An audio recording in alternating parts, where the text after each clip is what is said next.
one of the stories that a lot of people don't understand is everybody's looking for direct marketing instead of brand marketing. And so they're looking for direct conversion. We need to see, we put in this much money in this side of the machine, we crank the wheel and this much comes out.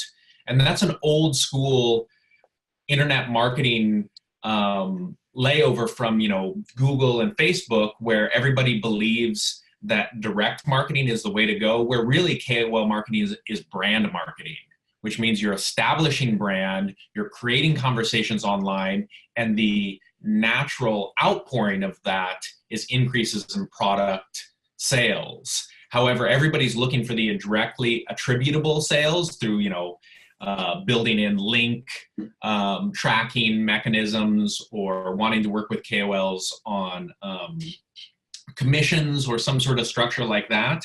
But I actually think that that is not what KOLs were built or designed to do. And it's one of the reasons why actually KOLs are being more successful in building their own brands in comparison to KOL marketing by other brands.